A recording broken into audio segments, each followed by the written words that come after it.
अनाचार, अत्याचार, दिन दहाड़े लूट, बलात्कार, हत्याएं, दुष्कर्म जैसी अन्य तरह की अनव्यवस्था हमारे इस उत्तर प्रदेश के अंदर देखने ये तो जो सामंतवाद लाना चाह रहे हैं, रामराज लाना चाह रहे हैं, मनुवाद लाना चाह रहे हैं। अगर अब की बार और आ गए तो ये तो सीधे रामराज ले आएंगे, लोकतंत्र की धज्जियां उड़ा देंगे, ये लोग संविधान को नष्ट कर देंगे, खत्म कर देंगे। बहन जी हैं, सिस्टर हैं, वो एक लड़की है, वो लड़की का दुख वो खुद ही समझ सकती है कि लड़कियों के साथ कितना वो करना चाहिए, कितना नहीं करना चाहिए।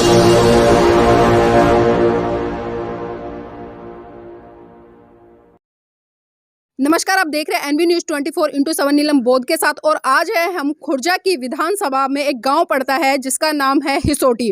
और अभी हमने हिसोटी में कुछ लोगों से बात की थी, लेकिन ये दूसरा एरिया है हिसोटी गांव का, तो हम वहां पर पहुंचे हैं। और यहाँ पर जो आम जनता है, आम जनता से ही जानना चाहेंगे उनकी क्या राय है इस बार 2022 को लेकर, और वो किसको मुख्यमंत्री के रूप में देखना चाहते हैं। और जितने भी प्रत्याशी उतारे गए हैं यहाँ पर, चाहे सपा के हों, भाजपा के हों या फिर अन्य किसी भी पार्टी के हों, तो यहाँ पर जो प्रत्याशी है वो कैसा है, कितना दमखम रखता है और कितनी टक्कर दूसरे पार्टी को दे रहा है। हमारे साथ में इस गांव की कुछ महिलाएं भी है, और आप महिलाओं को देख रहे हो कि महिलाएं घूंघट में, और घूंघट में रहने का मतलब समझ सकते हैं कि महिलाएं कितना दबकर रहती हैं। लेकिन आज महिलाएं इस योगी सरकार से इतना परेशान है, इन्होंने खुद हमें बुलाया है कि बहन जी हम अपनी बात रखना चाहते हैं, इनकी कुछ पीड़ा है, तो इन्हीं से जानना चाहेंगे। आपका नाम क्या है?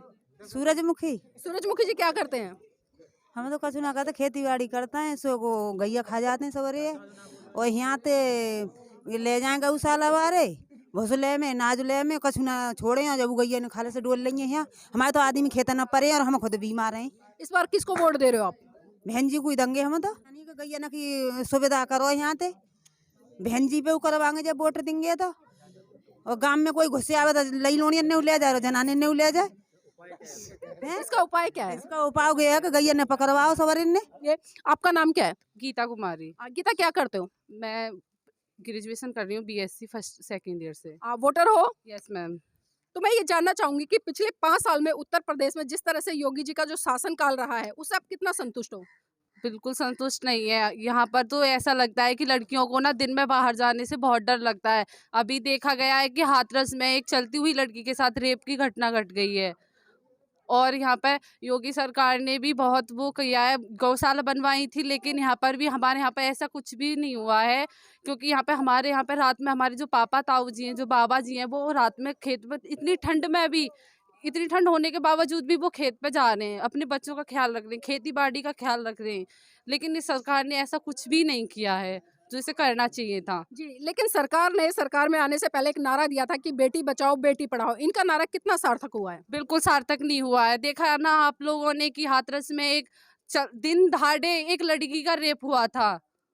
जी, तो अभी क्या डिमांड है आपकी? इस बार क्या मूड बनाया कि किसको वोट देंगे? बीएसपी को वोट देंगे। बहन, वो जो हमारी बहन जी हैं, सिस्टर हैं, वो एक लड़की है, वो लड़की का दुख वो खुद ही समझ सकती है कि लड़कियों के साथ कितना वो करना चाहिए, कितना नहीं करना चाहिए। जी, आपका नाम क्या है? मनीषा। मनीषा, क्या करते हो? 12th। में हो? वोटर हो? हाँ।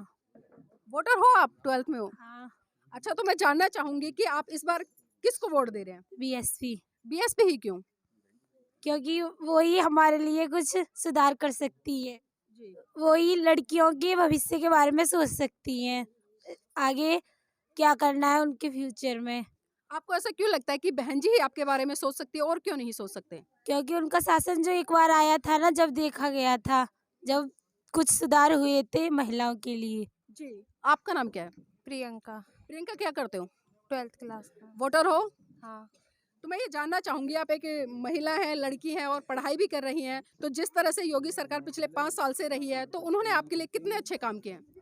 बिल्कुल अच्छे काम नहीं किए, बल्कि बहन जी की सरकार में ही हम अच्छे से पढ़ पाए थे। अब मोदी की सरकार में लॉकडाउन लगा दिया तो बच्चों की पढ़ाई पे बहुत असर पड़ रहा है, और उसकी वजह से बच्चे पढ़ भी नहीं पा रहे, अपनी पढ़ाई खराब हो रही उनकी बच्चों की। तो यहाँ पर जो युवा लड़कियां हैं, उनकी बहुत जो समस्या है बेसिक तौर पर एक निकल कर आ रही है कि जिस तरह से इनकी जो शिक्षा है, जो भविष्य है, वो बिल्कुल बिगाड़ दिया गया है। बाबूजी, आपका नाम क्या है? मेरा नाम पप्पू सिंह है। आप पप्पू जी क्या करते हो? हम कोई मजदूरी करते हैं, अपने खेतों को करते हैं, क्या करें। तो इस बार योगी जी को वोट दे रहे हैं किसी और को? हम तो बहन जी को देंगे, हम बहन से पट्टे दिलाए हैं, अपने हम वोट देंगे, उगा देंगे, वही को देंगे हम बहन से जरूर दिए, हम खाने रोटी दिए, बहन जी को वोट देंगे, हम क्या देंगे, मोदी फूदी को देंगे।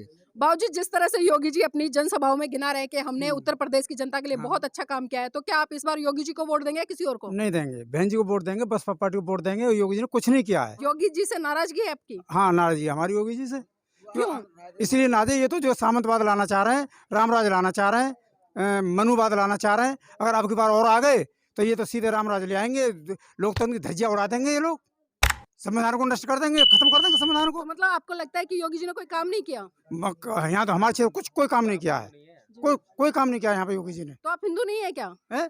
नहीं, हम हिंदू नाम के हिंदू हैं। हम तो जो है बौद्धिस्टों में अपना वो करते हैं सारा काम बौद्धिस्टों से। देखिए, नाम के हिंदू हैं लेकिन बौद्धिस्ट है, और जिस तरह से आक्रोश फूट रहा है क्योंकि आम जनता देखिए बहुत ज्यादा त्रस्त है इस सरकार से, जिस तरह से इस सरकार ने काम किए हैं, चाहे वो किसी भी क्षेत्र में उठाकर देख ले, जनता इनके काम से बिल्कुल भी संतुष्ट नहीं है। इनके काम आपको पेपर्स में तो दिखाई दे रहे होंगे लेकिन धरातल पर बिल्कुल जीरो है, और ये दावा है यहाँ की जनता का, और जनता बिल्कुल स्पष्ट और बेबाक तरीके से कह रहे हैं कि इस बार हम उत्तर प्रदेश में बहन जी को 5वीं बार मुख्यमंत्री के रूप में देखना चाहते हैं। कुछ लोग इतने जुझारू और इतने सक्षम और इतने ताकतवर होते हैं कि उन्हें अपनी नौकरी का भी खौफ नहीं रहता, और वो बड़ी दमदारी से अपनी बात रखते हैं। तो इसी कड़ी में हमारे साथ में एक शिक्षक है, उनसे ही जानना चाहेंगे, आपका नाम क्या है? नेपाल सिंह। नेपाल जी, अध्यापक हैं आप जी। मैं ये जानना चाहूंगी कि इस बार उत्तर प्रदेश में क्या माहौल है और आपको क्या लगता है कि किसकी सरकार बननी चाहिए? उत्तर प्रदेश में तो इतना बुरा हाल है कि यहाँ अनाचार, अत्याचार, दिन दहाड़े लूट, बलात्कार, हत्याएं, दुष्कर्म जैसी अन्य तरह की अनव्यवस्था हमारे इस उत्तर प्रदेश के अंदर देखने को मिल रहा है, जो कि एक अनाचार की तरह इस सरकार को उखाड़ के फेंक देना चाहिए। उत्तर प्रदेश के अंदर एक समतामूलक समाज, जो बहन जी का नारा है सर्वजन सुखाय सर्वजन हिताय के अंतर्गत, इस तरह की सरकार अगर उत्तर प्रदेश के अंदर बनती है तो हम उसको लाइक करते हैं, पसंद करते हैं और सद्भावना व्यक्त करते हैं कि आने वाली 2022 में बहन जी की ही सरकार बने और इन दुष्कर्मों से हमें न्याय, अत्याचार के खिलाफ लड़ाई हमारे हित में कार्य हो।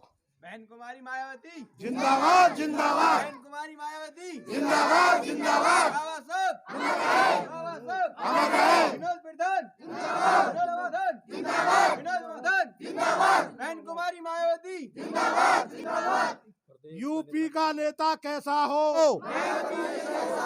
यूपी का नेता कैसा हो।